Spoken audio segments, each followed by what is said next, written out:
Hermanos, hoy yo compartía mientras estaba con el mensaje, compartí el texto de Timoteo, 1 Timoteo 4, que dice, ejercítate para la piedad. Y lo comparto completo. Dice el versículo 7, desecha las fábulas profanas y de viejas, ejercítate para la piedad, porque el ejercicio corporal para poco es provechoso, pero la piedad para todo aprovecha, pues tiene promesa de esta vida presente y de la venidera. Desecha las fábulas profanas y de viejas, tiene que ver con enseñanzas que no eran acorde a la verdad, que se estaban dando en la iglesia, eh, enseñanzas que podían comer como gangrena, que podían causar divisiones, una mala dieta espiritual, y dice, desecha eso, y en lugar de eso, ocupate en aquello que es provechoso, ¿no? Ejercítate para la piedad. Hace una comparación con el ejercicio corporal, ¿no? Dice, el ejercicio corporal para poco es provechoso. Y como hace referencia el texto a la vida también, el poco me hace acordar a mí, a Santiago, cuando dice eh, que es nuestra vida, ciertamente es neblina que se aparece por un poco de tiempo. O Pedro cuando dice, aunque ahora sí es necesario, por un poco de tiempo, tengáis que ser afligidos en diversas pruebas. Entonces ese poco habla de esta vida, que es poco, porque dura lo que dura, 70, 80 los más robustos, tal vez algunos años más, es totalmente incierta. No te jactes del día de mañana porque no sabes lo que dará el día de sí. Y al fin y al cabo el ejercicio corporal, que no es malo, es bueno, pero va a aprovechar solamente para este poco de tiempo. Sin embargo, el ejercicio en la piedad aprovecha, como dice el texto, para todo, porque no solamente tiene promesas para la vida presente, el corporal tiene promesas para la vida presente, y el ejercicio corporal, la única promesa que puede hacer para después de la vida presente es que los gusanos van a comer bien. Esa es la única promesa que puede hacer más allá de esta vida, ¿verdad? Vas a estar bien musculoso, van a comer bien, nada más.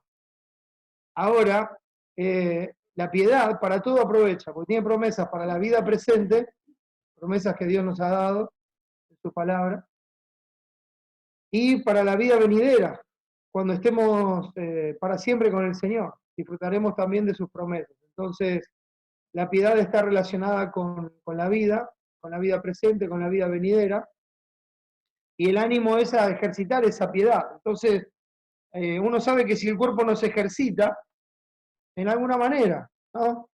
Algunos a veces llevamos una vida muy sedentaria, a veces tenemos trabajos en los cuales, aunque no nos lo propongamos, hacemos ejercicio, subimos y bajamos escaleras, levantamos y bajamos cosas, no sé, picamos, rompemos, tenemos que caminar, correr, depende del trabajo, pero hay muchas cosas que se pueden hacer. Ahora, si el cuerpo no se ejercita, se atrofia.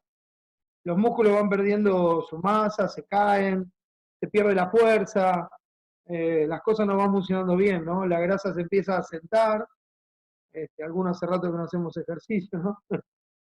Son cosas que pasan cuando no hay ejercicio corporal, pero al fin y al cabo termina siendo para esta vida presente. Pero si se ejercita el cuerpo, uno se va a sentir mejor físicamente en esta vida. Y esa es la promesa que hay. Uno va a estar mejor físicamente. Va a tener por ahí menos dolores, va a tener más flexibilidad. eh, Nadie asegura que va a vivir más años. Yo sé que mucho se dice eso, pero nadie asegura que va a vivir más años porque el tiempo lo ha determinado Dios antes de que nazca. O sea, imposible cambiarlo. Hay gente que se va con muy buen físico a muy temprana edad y hay gente que tiene un físico que no es recomendable y se van muchos años después. Entonces, no es una regla exacta, pero sí es exacto que la piedad aprovecha para la vida presente y para la vida venidera. Y hermanos, si la piedad no se ejercita, así como cuando no se ejercita el cuerpo, si la piedad no se ejercita, entonces el pecado empieza a avanzar en nuestro corazón. La piedad es algo práctico, no es algo nominal, no es algo teórico. La piedad es algo práctico. Cuando se habla de la piedad, está hablando de algo que se practica. Entonces es necesario ejercitarlo para poder hacerlo cada vez mejor.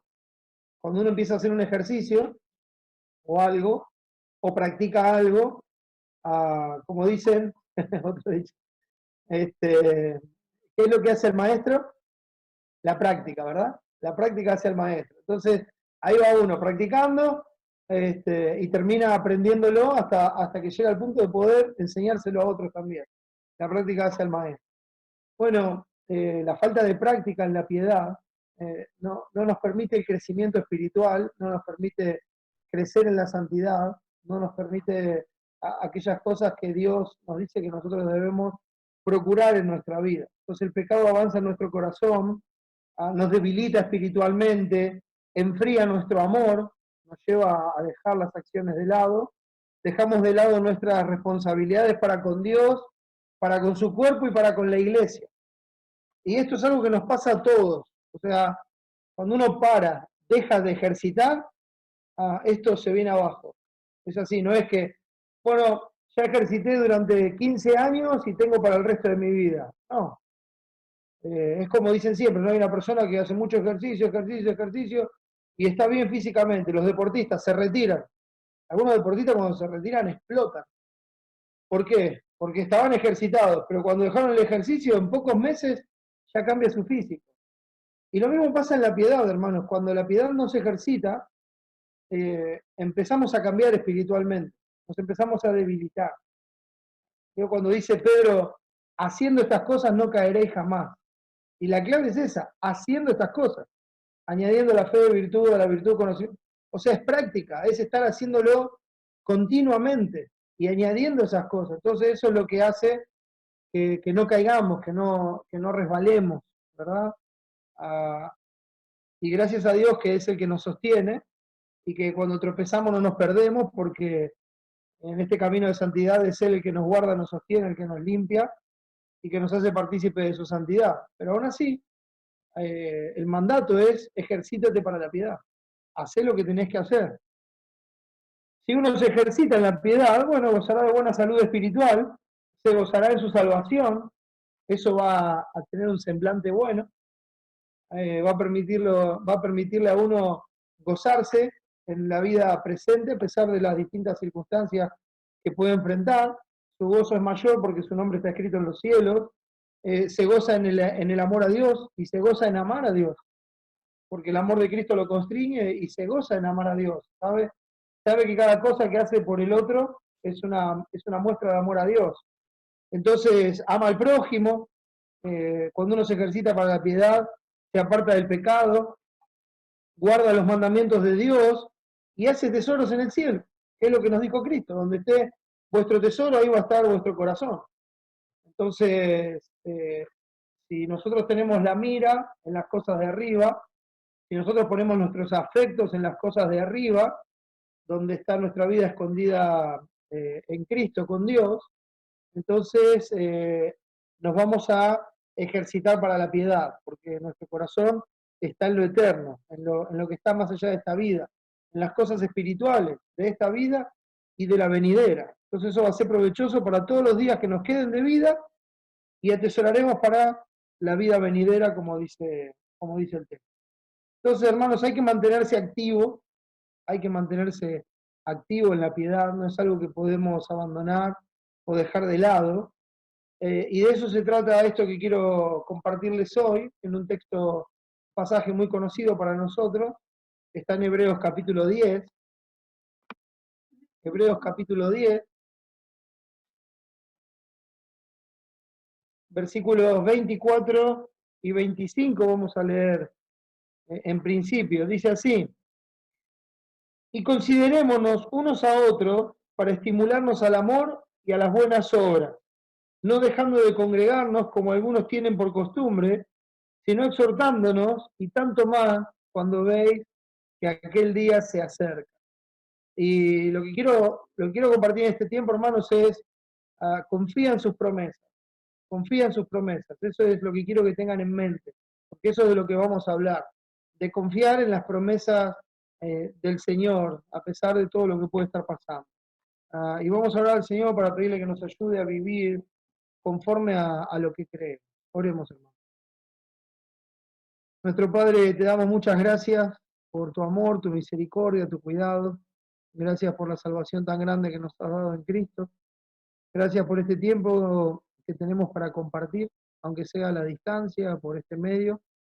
Te agradecemos, Señor, por todo lo que provees y queremos rogarte, Señor, que sea un tiempo de edificación, que seas tú edificándonos. Sabemos que nosotros podemos llevar tu palabra, pero tú eres el único que da el crecimiento y el único que lleva la palabra del oído al corazón. Así que rogamos, Señor, tu obra en medio nuestro, en cada uno de nosotros. Convéncenos de pecado, Señor, muéstranos lo que hay adentro nuestro y que necesita ser reconocido, confesado, ser puesto bajo el sacrificio de Cristo en la cruz y así poder apartarnos y darte la gloria con lo que hacemos. Padre, ayúdanos en este tiempo, solo por tu gracia, a que estas cosas sean así. Te ruego también por aquellos que no te conocen, para que, para que vengan a Cristo, Señor, para que vengan no solamente pensando en su salud física en este tiempo, sino que este pueda ser un tiempo de salud espiritual y la confianza esté puesta en lo eterno, Padre. Ayúdame y dame sabiduría de lo alto y así puedo honrarte en este tiempo y ser de ánimo, de bendición y edificación para mis hermanos. Gracias por este tiempo, Padre, en el nombre de Jesús. Amén. Muy bien. Pensando en lo de la piedad, ¿no? Uno dice, bueno, practica la piedad. ¿Y dónde? Y uno puede decir, bueno, en todos los ámbitos de la vida, sin ningún lugar a duda, en todos los ámbitos de la vida. Y uno dice, practica el ejercicio corporal. ¿Dónde?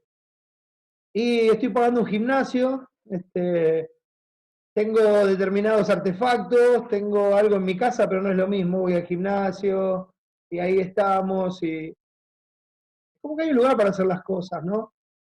Uno puede estar, bueno, Julio estuvo en la milicia mucho tiempo y seguramente hay un lugar de entrenamiento, ¿verdad? Un lugar donde se va y dice, ahora acá nos van a hacer saltar, ¿no? Acá vamos a transpirar. Hay un lugar donde esto tiene que ocurrir. Y especialmente para lo que Dios nos enseña que es la piedad. Es muy particular la institución de la iglesia, como lugar donde nosotros tenemos que practicar la piedad. Y no solamente donde la practicamos, sino donde aprendemos qué es la piedad y cómo practicar. Entonces eso es altamente, altamente necesario para nosotros. El Señor Jesucristo no solamente nos mandó a ser discípulos, sino también nos mandó a bautizarlos en el nombre del Padre y del Hijo y del Espíritu Santo, y nos mandó a enseñarles que guarden todas las cosas que Él nos ha mandado. Entonces, hay un ámbito donde esas cosas deben ser enseñadas para ser puestas en práctica, enseñándoles que guarden todas las cosas que os he mandado. Entonces, hay que enseñarles las cosas para que las guarden. Y Dios nos ha dado un ámbito, ha instituido la iglesia para que esto se lleve a cabo. Entonces, para poner en orden esto, la piedad, hermanos, no es estar todo el día con las manos así en posición de oración, ¿vio? La cabeza agachada, y uno anda con una sotana larga caminando todo el día por todos lados, una forma piadosa. Bueno, esa puede ser una forma externa de piadosa, o que simula la piedad. Yo no lo sé, solamente Dios ve los corazones, pero no es a lo que se refiere el texto, eso sí lo sé. La piedad bíblica se trata de estar alineado con Dios, y esa es la palabra, alineado con Dios. Una palabra que lo resume es piedad, pero literalmente significa eso, alineado con Dios, o sea, haciendo la voluntad de Dios. Eso es la piedad. Interesante, ¿no? Porque ejercítate para hacer la voluntad de Dios. Ejercítate para estar alineado con Dios. El otro día cuando veíamos de Josué, cuando Dios le dice, esfuérzate y sé muy valiente. ¿En qué? En poner por obra la palabra. Pero bueno, la palabra dice esto, hay que hacerlo. Sí, esfuérzate y sé muy valiente. Porque no es natural, no te sale, tenés que esforzarte. No te sale, tenés que practicarlo, tenés que ejercitarlo, tenés que ir haciendo el ejercicio. Y saber que cuando uno deja un tiempo de hacer algo, le cuesta retomarlo, ¿verdad? Sea lo que fuera. Lo mismo pasa en la piedad. Entonces uno debe ejercitarse para la piedad. La piedad bíblica se trata de estar alineado con Dios, con su voluntad. Un pasaje que lo expresa de una forma muy bonita es Tito 2, cuando dice el versículo 11, porque la gracia de Dios se ha manifestado para salvación a todos los hombres, enseñándonos que, renunciando a la impiedad, ¿sí? Interesante, ¿no? Pone en contraste impiedad y después va a decir piadosamente. Que renunciando a la impiedad y a los deseos mundanos, vivamos en este siglo sobria, justa y piadosamente, aguardando, dice el texto, la esperanza bienaventurada y la manifestación gloriosa de nuestro gran Dios y Salvador Jesucristo, quien se dio a sí mismo por nosotros para redimirnos de toda iniquidad y purificar para sí un pueblo propio, celoso de buenas obras. Mire cómo está unido, ¿no? Mire cómo está unido.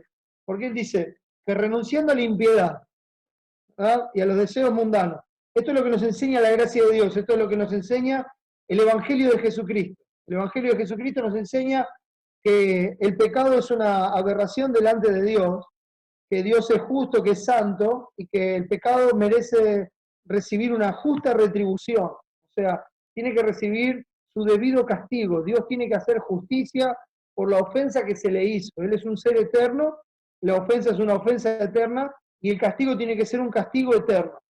Entonces, el Evangelio de Cristo nos enseña que el único que tenía vida eterna en sí mismo, nuestro Señor y Salvador Jesucristo, Dios mismo en la carne, vino voluntariamente a dar su vida eterna en la cruz del Calvario. A mí nadie me quita la vida, sino que yo de mí mismo la pongo para volverla a tomar.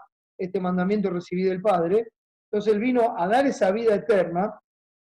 En la cruz cargó con nuestras ofensas eternas, sufrió el castigo eterno de nuestros pecados, satisfizo eternamente la justicia de Dios, murió, fue sepultado y al tercer día resucitó para exhibir esa justicia perfecta, eterna que Él tiene, y se sentó a la diestra de la majestad de las alturas en el trono, sentado eternamente para reinar.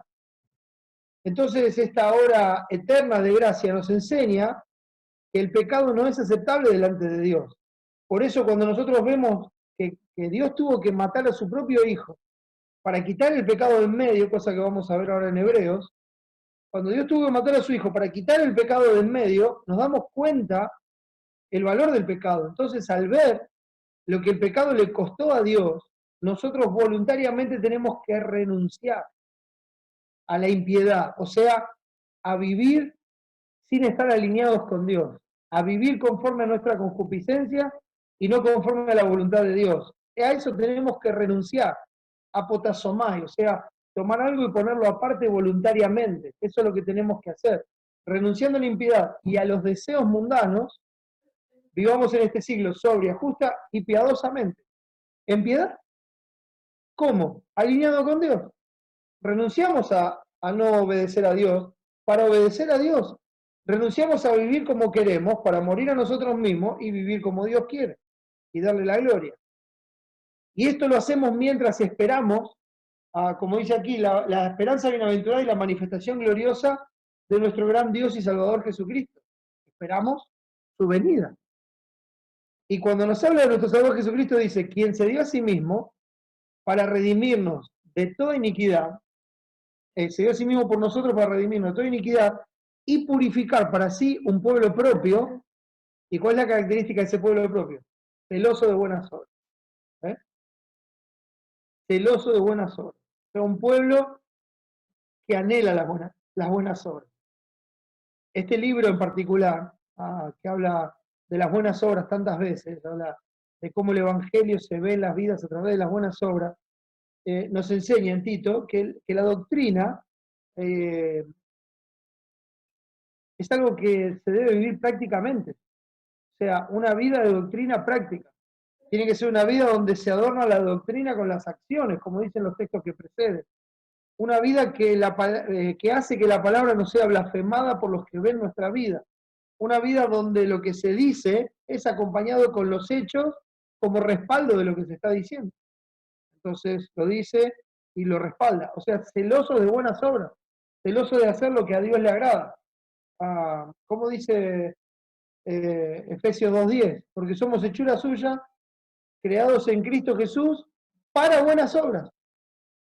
O sea, para lo que nos salvó Dios, para buenas obras, las cuales Dios preparó de antemano para que anduviésemos en ellas. Entonces es el propósito de nuestra salvación. No que disfrutemos la eternidad con Dios simplemente, eso es un beneficio, pero mientras estamos acá es para poner por obra esas buenas obras que Él preparó de antemano para que anduviésemos en ellas. Entonces, así es como debemos obrar, celoso de buenas obras. Bueno mostrar celo en lo bueno siempre, dice Pablo, inspirado por Dios en Gálatas 4:18.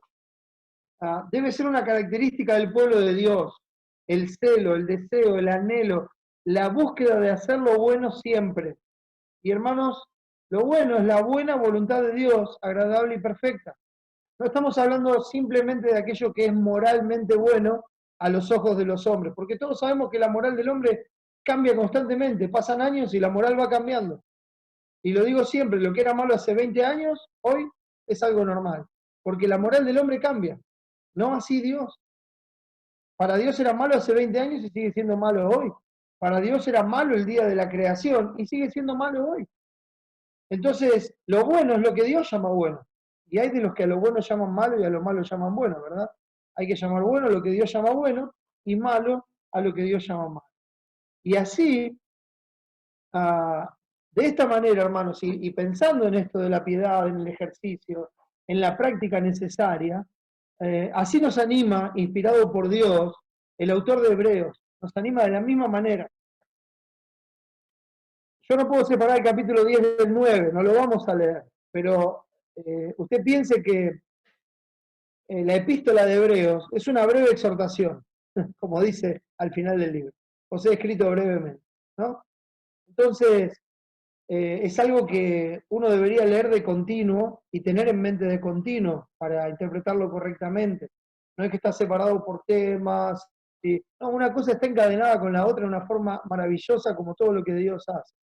Es precioso el libro en sí. Y separar el 9 del 10 del resto del libro, de lo que se viene diciendo, lo que antecede, porque el 10 nos va a llevar obviamente al 11 que habla de la fe, al 12 que habla de la santidad. Bueno, hermanos, es maravilloso.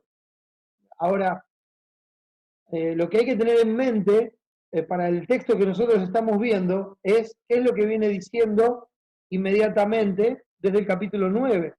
Y uno tiene que tener en cuenta ese sacrificio perfecto y eternamente suficiente de Cristo para quitar de una vez y para siempre el pecado de en medio, y sabiendo que después de la muerte viene el juicio para todos, de la manera que está establecido para los hombres, que mueran una sola vez y después de esto el juicio.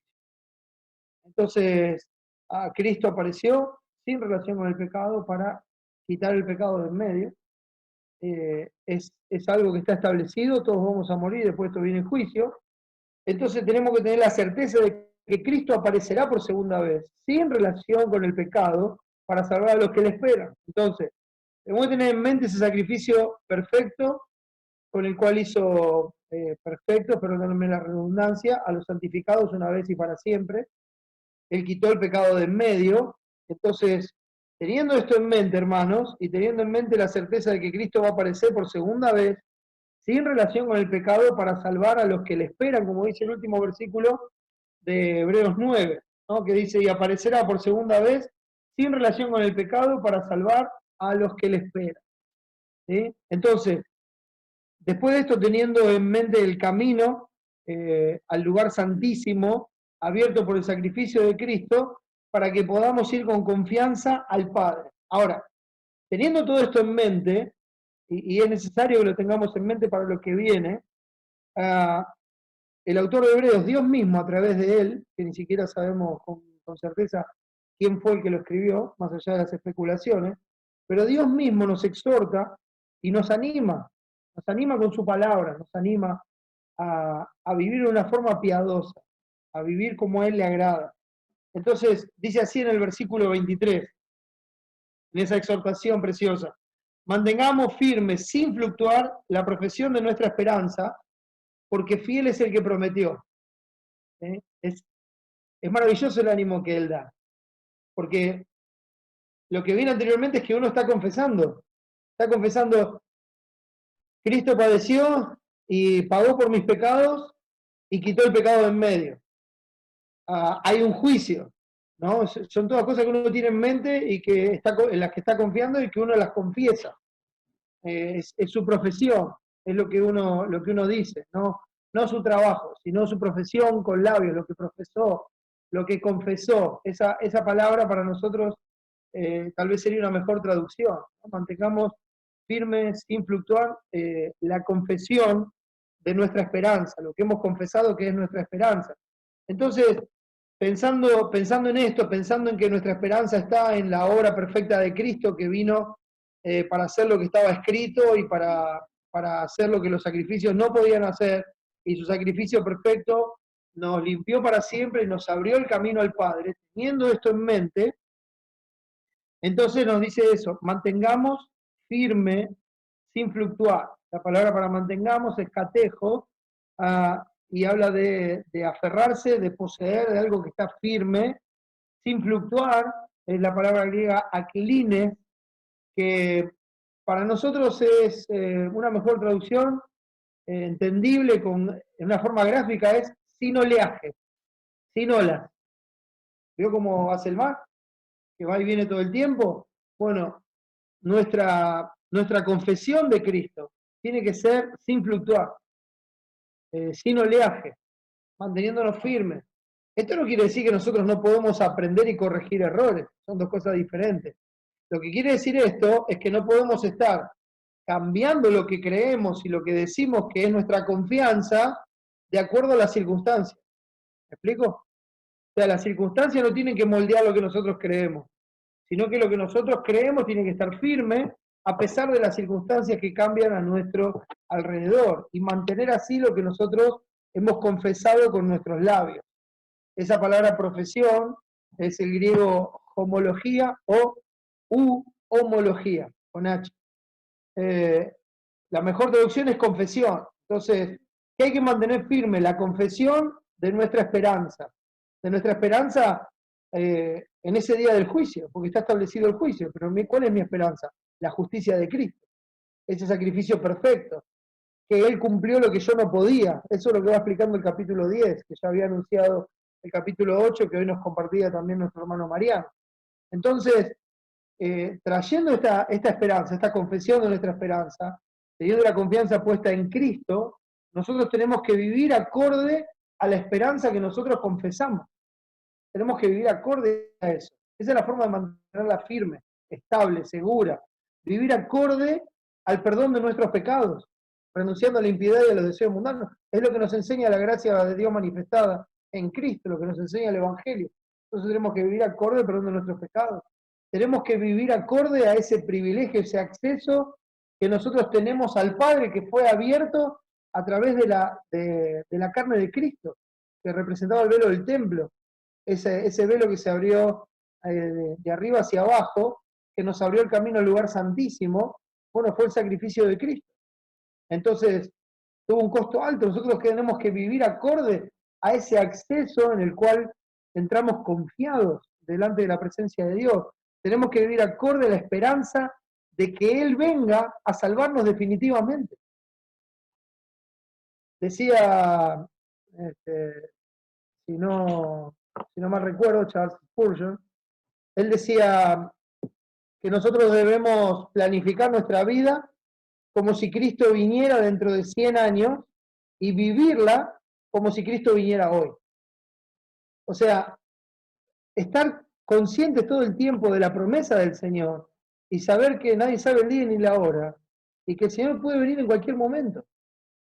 Y que si viene en esta vida, quiero que me encuentre honrándole, sirviéndole, manteniendo firme mi profesión de fe, mi confesión de mi esperanza en Él, que cuando Él venga me encuentre haciendo su voluntad, que me encuentre dándole la gloria, honrándole. Así es como quiero que me encuentre el Señor. Entonces, en base a esa profesión de fe, nosotros sabemos que Él viene para salvarnos definitivamente. Como decía en el final del capítulo 9, ¿no? Dice, para salvar a los que le esperan. Nosotros ya somos salvos, pero aún no somos lo que vamos a hacer, como dice primera de Juan 3. Entonces, ¿de qué nos va a salvar? No, bueno, nos va a salvar definitivamente del pecado, de esta batalla espiritual, de la impiedad que nos rodea, de la inmundicia que nos rodea, de todas aquellas cosas que hoy tientan y sacuden nuestro corazón. Vamos a ser librados de todo eso para pasar a la vida venidera, donde vamos a vivir en paz y en armonía con nuestro Señor, donde el pecado, la inmundicia y la injusticia no van a entrar, y vamos a disfrutar de esa paz y ese reposo eterno al lado de nuestro Señor. Entonces, todo aquel que tiene esta esperanza de ver a Cristo cara a cara, se purifica a sí mismo así como Él es puro. ¿Ven? Así es como se mantiene firme sin fluctuar esa confesión de nuestra esperanza en Cristo.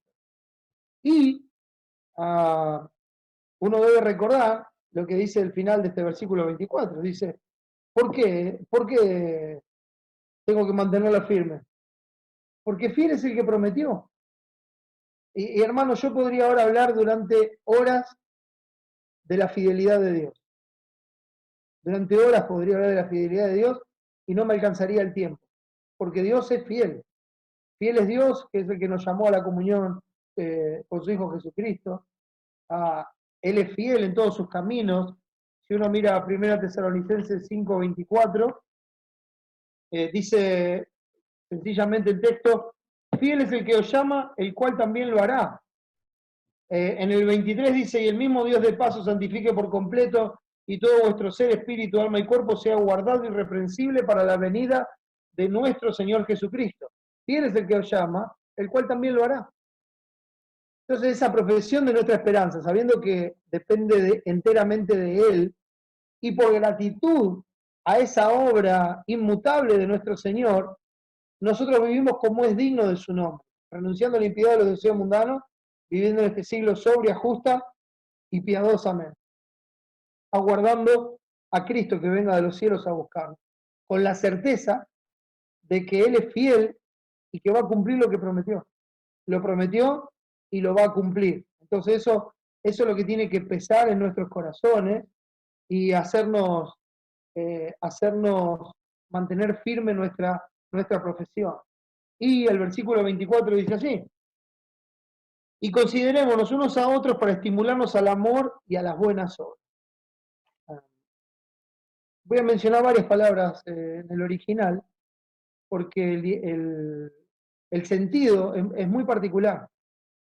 Cuando habla de considerémonos, es el griego katanoeo, que significa percibir claramente, entender plenamente, considerar estrechamente, ¿sí?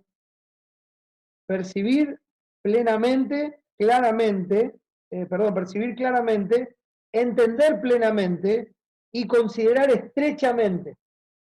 Ahora, fíjese que dice, y pensando en mantener firme la profesión de nuestra esperanza, sin fluctuar, porque fiel es el que prometió, y le añade a esto, lo que hay que hacer también, es considerarnos unos a otros, unos a otros. Cristo, los apóstoles nos han enseñado los unos a otros en la iglesia, entre los hermanos, ¿verdad? Los unos a otros. Consideremos unos a otros. Ahora, este considerémonos es una forma intensificada de noeo. Noeo es percibir.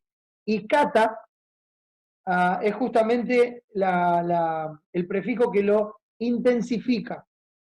Podría haber puesto noeo directamente, para percibir. Pero dice, no, tienen que considerar estrechamente. O sea, esto es muy intenso, esta consideración, porque tiene que ser una percepción muy clara del hermano, tiene que ser un entendimiento pleno del hermano, y tiene que ser considerado estrechamente el hermano para que esto sea puesto por práctica. Entonces, considerémonos unos a otros estrechamente con el fin, como dice aquí, unos a otros para estimularnos al amor y a las buenas obras, con el fin de estimularnos. La palabra para estimularnos es paroxumos, paroxumos. También son dos palabras, para, poner al lado, y oxus, que significa aguzar. Entonces, esto es para, se traduce estímulo, y se puede poner provocar al amor. Cuando uno provoca al otro a que haga algo, y en este caso es provocarlo a que ame a Dios, a que ame a los hermanos, a que guarde los mandamientos del Señor, y eso tiene que ser estrecho. Se puede dar una definición de la palabra como aguzamiento de los sentidos o de las acciones. Denota una incitación. Esto es lo que debe ocurrir entre nosotros como hermanos. Debemos considerarnos estrechamente con el propósito de provocar el amor entre nosotros, de provocar las buenas obras entre nosotros, de incitarnos a hacer aquello que le es agradable a Dios y aquello que le trae gloria a Dios. Entonces, fíjense que nos menciona dos cosas: al amor, a la obediencia a Dios, como dije recién, y a las buenas obras, que es lo que estábamos viendo antes, la doctrina práctica, el ejercicio de la piedad. Considerémonos. Ahora, mantener nuestra confesión de fe de Jesús, considerarnos estrechamente. ¿Cómo se hace esto? La clave está en el versículo siguiente, en el 25. No dejando de congregarnos, como algunos tienen por costumbre, sino exhortándonos, y tanto más cuando ves que aquel día se acerca. No dejando de congregarnos. Bueno, este pasaje es muy interesante, hermano, porque hay que entender y comprender la palabra congregarnos en su plenitud, lo que significa.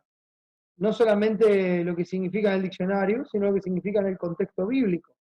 ¿Qué significa congregarnos? La palabra para congregarnos, cuando se hablaba de la congregación en el desierto, se usa la palabra sinagogue. Ahora, cuando se habla de congregarnos, se habla episunagogue. Episunagogue. Otra vez es una forma intensificada de esa reunión. Significa reunir juntos, una unión profunda. Esta palabra también se usa cuando dicen que los santos van a ser arrebatados. Seremos arrebatados con los santos juntamente. Y es interesante porque cuando seamos arrebatados estaremos así para siempre con el Señor, nos dice Tesalonicenses. Entonces, está hablando de una unión que es muy profunda, una unión que es permanente.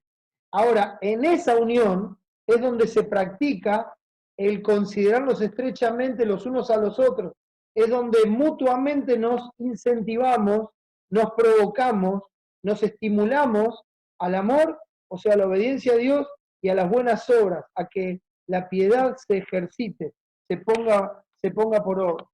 Esto, hermanos, se practica en la congregación. Esta práctica, esto es congregarse. Congregarse no es asistir a un lugar de reunión. Congregarse es poner por obra esto. Considerarnos estrechamente, estimularnos al amor y a las buenas obras. Eso es cuando uno dice, me estoy congregando. Muy bien. ¿Qué quiere decir? ¿Que estás yendo a las reuniones o que estás interactuando con los hermanos en esta forma que Dios nos manda a hacerlo? Que estás buscando conocer profundamente a tus hermanos para animarlos a hacer lo que Dios manda, a darle la gloria, a honrarle, a practicar la piedad, a vivir de esa manera. No es solo asistir o ver, congregarse es interactuar para el bien del otro, es ejercitar la piedad, es cumplir los unos a los otros en la iglesia estrechamente, mis hermanos, conociendo profundamente al otro, provocando al amor y a las buenas obras. Y enseguida el texto dice, no dejando de congregarnos como algunos tienen por costumbre. Esa palabra costumbre que también significa manera, una forma de hacer las cosas. Para algunos Congregarse es algo liviano. Es estar, no estar, si estoy bien, si no estoy, no importa. Si no... Nadie puede decir eso, porque cuando nos congregamos, se reúne el cuerpo de Cristo. Y nosotros crecemos, como dice Efesios 4, según la actividad propia de cada miembro. Y cada uno de los que se congregan en el cuerpo de Cristo fueron salvados por el mismo precio, la sangre de Cristo. Entonces no hay ninguno que no importe, no hay ninguno que no importe que no esté. Y todos necesitamos de la gracia que Dios depositó en nuestros hermanos para crecer, para ser edificados, según la actividad propia de cada miembro, según el trabajo propio, puntual de cada miembro del cuerpo de Cristo. ¿Dónde se vive eso, hermano? En la congregación, en la unión de la iglesia como cuerpo, cuando se reúne. Ahí es donde se vive, hermano. Entonces la forma de algunos es liviana, no se trata de tiempo, se trata de la acción. Hay personas que asisten a las reuniones y no se congregan, no interactúan, no consideran al otro, no lo estimulan al amor y a las buenas obras, no están pensando en el otro, solamente están asistiendo en una forma tal vez religiosa, no le preocupan las necesidades del otro, a cómo ayudarlo espiritualmente, no, ni siquiera tal vez lo conoce profundamente al otro como para saber en qué lo puede ayudar al otro. Entonces, no se está congregando. Y eso se puede hacer costumbre. Una vez alguien que se fue a la iglesia nos dijo al pastor Cristian y a mí, bueno, yo no tengo la costumbre de no congregarme porque desde tal año estuve yendo a las reuniones. Algunas veces más, algunas veces menos, pero estuve yendo a las reuniones. Nosotros le dijimos, pero eso no es congregarse. Ese no es el punto. El punto es la interacción con la iglesia. Eso es congregarse. Eso es estar realmente activo. Eso es estar consciente de la gracia que Dios puso en nuestra vida y administrar la multiforme gracia de Dios para la edificación de los santos. Eso es lo que Dios nos ha dado. Esa es la forma que hay que hacerlo. Dice, exhortándonos, no dejando de congregarnos como algunos tienen por costumbre, sino exhortándonos. Conocemos bien esa palabra, el griego paracaleo, otra vez traer al lado, caleo, llamar. Entonces, llamamos a alguien al lado como en una forma cariñosa, amorosa. Por ejemplo, acá llamo a alguien. La traigo a mi lado y así, en esa forma cariñosa, amorosa, lo trae al lado ¿para qué? Para con amor animarlo con la palabra de Dios. Animarlo a decirle, mirá, Dios es digno. Cristo murió por nosotros, su sangre fue derramada, nuestros pecados han sido pagados y Cristo vuelve.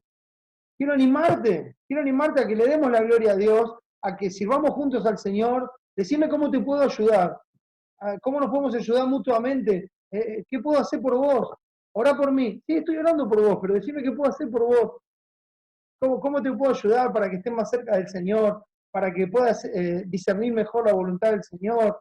Esto es un ida y vuelta. Por eso nos enseña Filipenses a estimar a los demás como superiores a nosotros mismos, estar dispuestos a aprender de cada uno de nuestros hermanos, de ser estimulados, de ayudarnos. Entonces debemos exhortarnos, para caleo, como dice, sino exhortándonos y tanto más cuando ves que aquel día se acerca. Eso significa, y con mayor fervor cuando ves que aquel día se acerca. ¿Qué día se acerca?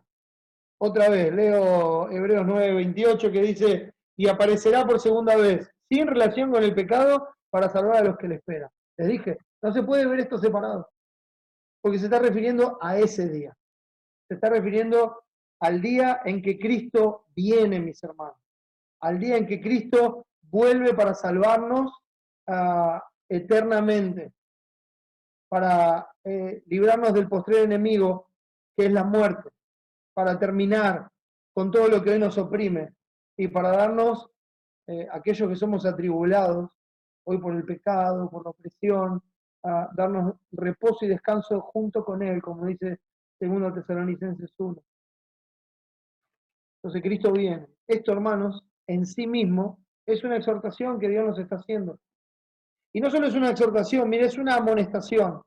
Cuando dice que debemos criar a nuestros hijos en la disciplina de amonestación del Señor, el término es nouteteo, significa poner en la mente del otro una advertencia de lo que no le agrada a Dios, pero también lo que Dios va a hacer si esa persona no obedece.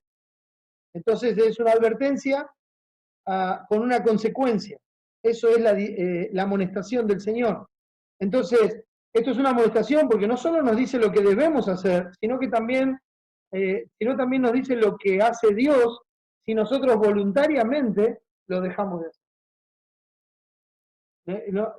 Si nosotros voluntariamente dejamos de hacer esto. Entonces es una amonestación. Versículo 26 y 27 nos lleva justamente a eso, a lo que es la consecuencia. Fíjense que dice el 26. Uno podría preguntarse, ¿por qué con tanto fervor? Porque si pecaremos voluntariamente, después de haber recibido el conocimiento de la verdad, ya no queda más sacrificio por el pecado, sino una horrenda expectación de juicio y del hervor de fuego que ha de devorar a los adversarios. Entonces, esta es la consecuencia. Lo que está diciendo es, si el sacrificio de Cristo no cubrió ese pecado de tal modo que sigues esclavizado a ese pecado y obstinadamente, sabiendo la verdad, habiendo sido iluminado, sabiendo cuál es la voluntad del Señor, obstinadamente no haces lo que Dios manda, lo que dice ya no queda más sacrificio. El sacrificio de Cristo, que es perfecto y suficiente, de una vez y para siempre, y para ser perfectos a los santificados, no es suficiente para tratar con este pecado en el cual quieres seguir practicando voluntariamente, no hay más sacrificio por el pecado. Tienes que saber que no hay otra forma de pagar por ese pecado, tienes que saber que si Cristo no es suficiente, hay una sola cosa que podés esperar. Y eso es lo que dice en el versículo 27. Una horrenda expectación de juicio y de hervor de fuego que ha de devorar a los adversarios. O sea, si eso no fue cubierto por Cristo, si no fuiste libertado por Cristo de ese pecado, entonces vas a pagar por ese pecado. Aún estás en tus pecados y el fuego que es para los adversarios está sobre ti. Cuidado, hermano. Cuidado con la obstinación en nuestro corazón. Como ídolos e idolatría es la obstinación. Cuidado, mi amigo, mi amiga, si no conoces al Señor. Porque en esa obstinación solamente tiene una expectación horrenda de hervor de fuego que va a consumir a los adversarios del Señor. Por lo mismo que dice a continuación, nos da un ejemplo bíblico, 28 y 29, dice así, el que viola la ley de Moisés por el testimonio de 2 o 3 testigos muere irremisiblemente. Eso era lo que Dios había mandado. ¿Cuánto mayor castigo pensáis que merecerá el que pisoteare al Hijo de Dios y tuviere por inmunda la sangre del pacto en la cual fue santificado e hiciere afrenta al Espíritu de gracia? Entonces, dice, mira, si alguien quebrantaba la ley que Dios dio por Moisés, con 2 testigos o 3, tenía que morir. Ese era el castigo por haber quebrantado la ley. Ahora estás pisoteando al Hijo de Dios, estás pisoteando su sacrificio, diciendo que no es suficiente y diciendo que vos haces lo que quieras, pero nosotros hemos renunciado a la impiedad para vivir piadosamente. Entonces, si después del conocimiento de la verdad uno persiste en decir eso, en actuar de esa manera, quiere decir que para esa persona que ha escuchado el sacrificio de Cristo 1 y 1000 veces, Cristo no es suficiente. Entonces lo que dice, no hay más sacrificio por el pecado. ¿Cuánto mayor castigo pensás que merecerá el que pisoteare la sangre de Cristo? Entonces, ahí tenemos el ejemplo bíblico que nos da el autor de Hebreos y nos da el testimonio bíblico en los versículos 30 y 31, porque dice, pues conocemos al que dijo, mía es la venganza, yo daré el pago, dice el Señor, y otra vez el Señor juzgará a su pueblo. Horrenda cosa es caer en manos del Dios vivo.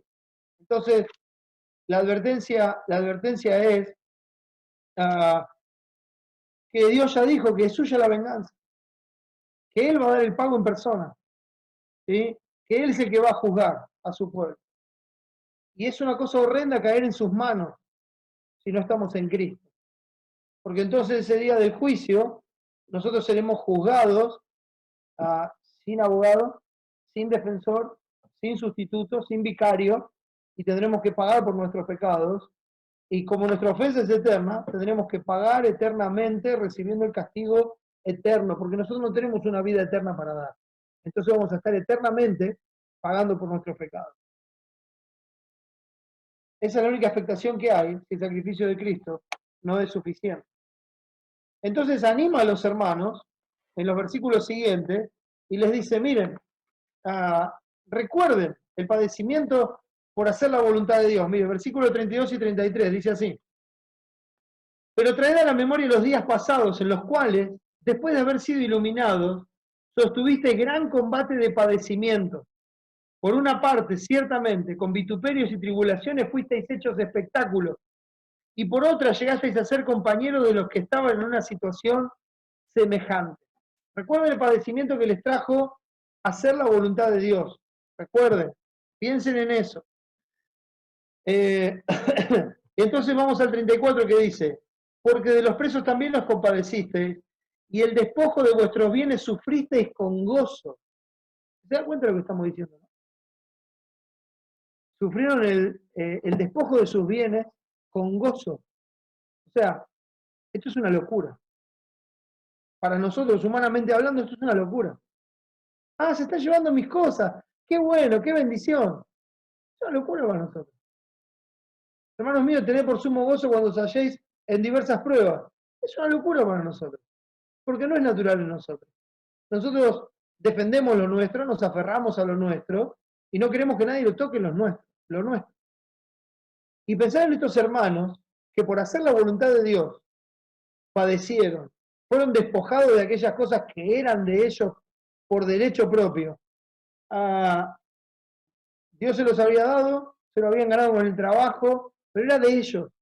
Y sufrieron con gozo el despojo de sus bienes. ¿Por qué? Fíjense, manteniendo firme la profesión de su esperanza, las convicciones. Dice, sabiendo que tenéis en vosotros una mejor y perdurable herencia en los cielos.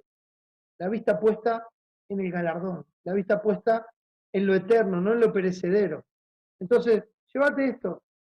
Mi verdadero tesoro está en los cielos. Y mi tesoro acá es hacer la voluntad del Padre, aunque eso me lleve a que se lleven todos. Aunque eso me lleve, dice, porque de los presos también os compadeciste. Estos hermanos estaban presos por predicar el Evangelio, por decir que Jesús era el Señor. O sea, estaban presos por el nombre de Cristo, no por ser delincuentes. Y dice, ustedes se compadecieron de esos hermanos porque saben que estaban padeciendo como cristianos, no como delincuentes. Entonces se compadecieron de ellos y pasaron esta situación. ¿Por qué? Porque tenían su herencia en los cielos. Su corazón estaba en el cielo. Y así es como sufrieron las cosas que venían en contra de hacer la voluntad de Dios, o los padecimientos por hacer la voluntad de Dios, en un tiempo muy complicado para la iglesia. Muy complicado para la iglesia. Estos hermanos se congregaban, los encontraban y los mataban a todos. ¿Te das cuenta de lo que estamos hablando? No es que por ahí se contagiaban algo. Los encontraban y los mataban a todos. Los pintaban con brea y los usaban de antorcha, mis hermanos. Padecían por hacer la voluntad de Dios, haciendo el bien, si así Dios lo quería. Y es el ejemplo que nos dejaron a nosotros, son los que nos precedieron. Y nosotros tenemos que tener memoria de estas cosas, porque estas cosas se escribieron para nosotros, para que nosotros veamos que Dios ha sido fiel y que mantengamos firme nuestra profesión. ¿Por qué? Porque fiel es el que prometió. Entonces seguimos adelante porque Él es fiel. Porque estamos confiando y descansando en Él. Entonces, otros ya pasaron por esto, y viene la exhortación final de este capítulo que dice, versículo 35, sabiendo estas cosas, no perdáis, pues, vuestra confianza, que tiene grande galardón. ¿Sí? Manteniendo firme sin fluctuar. No perdáis, pues, vuestra confianza. ¿Dónde está puesta la confianza? ¿Dónde está puesta la esperanza? ¿Dónde está puesto el reposo, el consuelo? ¿Recuerdan? No perdáis, pues, vuestra confianza en Cristo, en sus promesas, en todo lo que Él prometió. Él es fiel. Y lo que estamos hablando ahora está basado completamente en las promesas del Señor. Está basado en la promesa de nuestro Salvador de volver, de venir a buscarnos, de volver sin relación con el pecado para salvarnos eternamente y llevarnos con Él. Está basado en esas promesas que nosotros tenemos que seguir confiando porque son fieles y verdaderas, porque no cambian, porque Dios no cambia, porque Él es fiel y va a cumplir lo que prometió. Entonces dice, no perdáis pues vuestra confianza que tiene grande galardón, porque os es necesaria la paciencia. Usted se da cuenta que en los textos que vimos todos estos días, desde el domingo pasado, el miércoles, hoy de la mañana, siempre está la paciencia, siempre está la constancia de ánimo a pesar de las situaciones adversas, siempre está el hecho de seguir adelante alegremente a pesar de que nos estén oprimiendo. Y dice, no perdáis vuestra confianza que tiene grande galardón. ¿Por qué? Porque os es necesaria la paciencia. Y como diría Santiago, para que seáis perfectos y cabales sin que os falte cosa alguna. Porque la prueba de vuestra fe produce paciencia. Entonces, os es necesaria la paciencia. ¿Para qué? Para que habiendo hecho, escuche esto, la voluntad de Dios, obtengáis la promesa. Para que habiendo hecho la voluntad de Dios, dése cuenta que lo que estamos hablando es de padecer por hacer lo que Dios manda, no otra cosa. No estamos hablando de otra cosa. Estamos hablando de honrar a Dios, obedeciéndole, cumpliendo con lo que Él nos mandó, sin perder la confianza, siguiendo adelante con paciencia aún en los momentos más difíciles, porque como dice el texto que leí recién, para que habiendo hecho la voluntad de Dios, obtengáis la promesa. Y no es un toma y traiga, ¿eh? Esto quiere decir, habiendo hecho la voluntad de Dios, el que persevera hasta el fin, este será salvo. Lo mismo que estamos viendo estos días. Nosotros tenemos que hacer la voluntad de Dios hoy, sí, hoy, mañana, pasado y hasta que el Señor venga o Él nos lleve primero. Pero tenemos que seguir haciendo su voluntad porque Él es digno. Por eso dice, para que habiendo hecho la voluntad de Dios, en todo lo que nos resta de vida, obtengáis la promesa. ¿Qué promesa? ¿Que Él venga a buscarnos? ¿O el hecho de que morimos y que vamos delante de Dios y vamos a estar ese mismo día en el paraíso con Cristo, mis hermanos? Porque su justicia nos hizo perfectos para siempre, porque su sacrificio ya quitó todos nuestros pecados de en medio. Entonces lo vamos a ver cara a cara. Entonces, habiendo hecho la voluntad de Dios en una vida cristiana, piadosa, ejercitada en la piedad, obtenemos la promesa, ver a Dios cara a cara y el reposo eterno. Ya sea que vamos o que Él viene, viene a buscar. Entonces, no perdáis la confianza, sean pacientes, hagan la voluntad de Dios, obtengan la promesa. Vamos adelante, hermanos. Sigamos adelante. Sin fluctuar la profesión de nuestra esperanza. Tenemos que seguir adelante, hermanos. No tenemos que detenernos. No tenemos que detenernos como iglesia. Tenemos que seguir adelante. Nuestro Señor es el galardón. A Él tenemos que honrar. Él es el que nos va a dar ese galardón prometido. Y Él es fiel y va a cumplir con esto. ¿Por qué? Dice el versículo 37 al 39.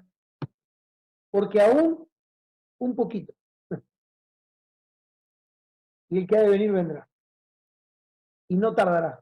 Antes hablábamos de un poco de tiempo, ¿no? Lo que representa en la vida en esta tierra, un poco de tiempo. Y acá dice un poquito. Tal vez sea en esta vida, o en la vida de mis hijos, o de mis nietos, si es que llego a tener o verlo, pero por decir, ¿no? Si no es en esta generación, en la otra, no lo sé. Pero es un poquito. Porque hoy está más cerca de nuestra salvación que cuando creímos. Un poco era toda nuestra vida entera. Ahora nos queda un poquito. Y el que ha de venir vendrá. Cristo va a venir en el tiempo determinado por Dios, que solamente sabe el Padre. Cristo va a venir, mis hermanos. El que ha de venir vendrá, no va a fallar. Fiel es el que prometió. Esa es nuestra esperanza, ese es nuestro galardón. Y dice el versículo 38, más el justo, o pero el justo, o bueno, digámoslo así, el justo vivirá por fe. Y si retrocediere, no agradará a mi alma. ¿Por qué? Porque la fe va hacia adelante, hermano. porque sin fe es imposible agradar a Dios. Cuando hacemos algo, lo hacemos porque tenemos la convicción de qué es lo que le agrada a Dios, de qué es lo que Dios manda, de qué es la forma de amarlo, de honrarlo y de que Él está con nosotros. Entonces vamos hacia adelante, hacia la meta, prosigo a la meta, al premio del supremo llamamiento de Dios. Sigo avanzando, esperando no ser hallado en mi justicia, sino en la justicia de Cristo. El justo vivirá por fe, vive confiando en Dios, vive conforme a la profesión de su esperanza, vive descansando en las promesas que hizo su Señor, sabiendo que Él es fiel y que va a cumplir. El justo vivirá por fe, no por vista. No atemorizado por lo que se ve alrededor, no atemorizado por lo que pasa alrededor, sino por fe, por las cosas que no se ven, por las espirituales, las eternas, las inconmovibles. El justo vivirá por fe. Y si retrocediere, no agradará mi alma. No agradará. Se va para atrás, quiere huir. Hay que esforzarse y ser valiente para hacer lo que Dios manda. Si retrocediere, es una actitud cobarde. Es una actitud cobarde. Los cobardes incrédulos tendrán su parte en el lago que arde con fuego y azufre, que es la muerte segura.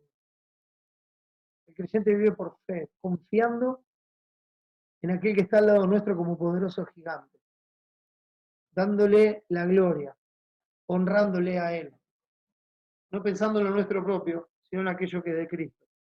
Pero nosotros, dice el contraste, en el último versículo, no somos de los que retroceden para perdición. Y creo que ese texto es bien gráfico cuando habla de retroceder.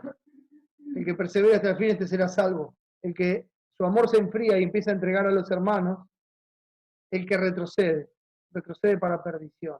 Está mostrando la raíz de su propio corazón. No es un árbol bueno. Y cuando vino un poco ¿recuerdan la parábola del sembrador? Cuando vino la prueba y la dificultad de este mundo, se ahogó y se fue. Exactamente lo mismo. Si retrocediere no agradará mi alma.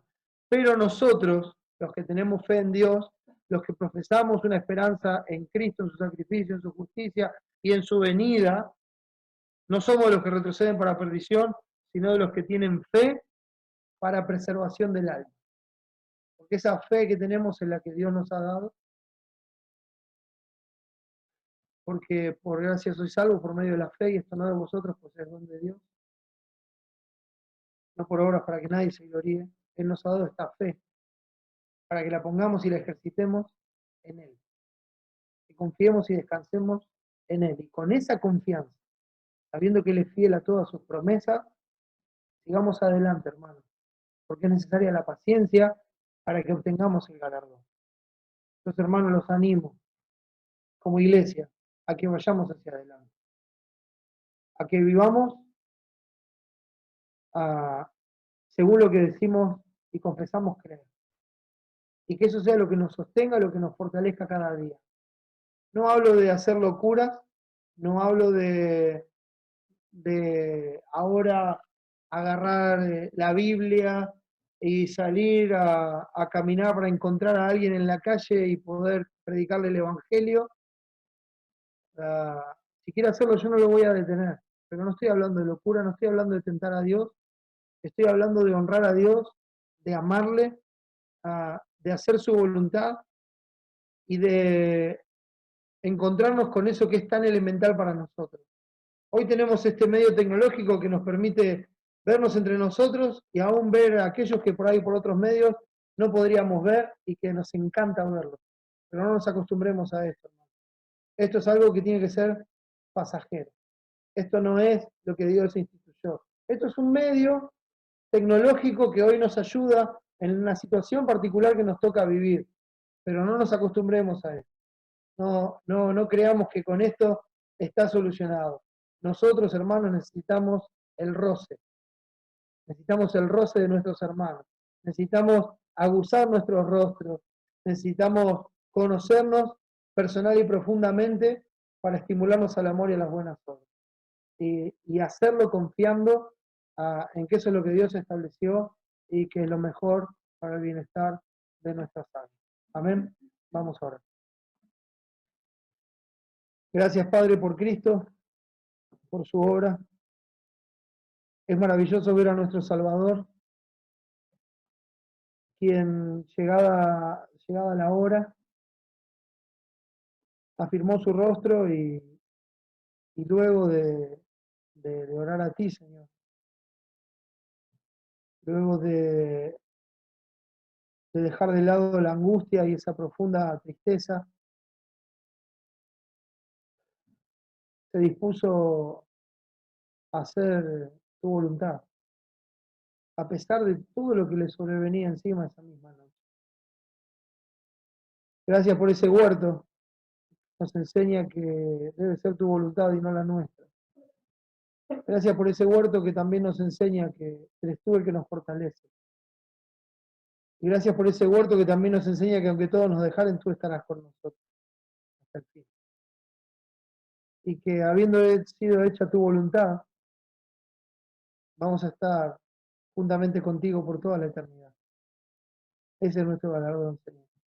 Es el premio de la fe que nos has dado para que creamos en ti. Es el punto máximo, cara a cara contigo, Señor, por toda la eternidad. Ayúdanos a vivir conforme a esta esperanza y a darte la gloria en todo lo que hacemos. Te ruego por cada uno de mis hermanos, fortalécelo, Señor, donde están.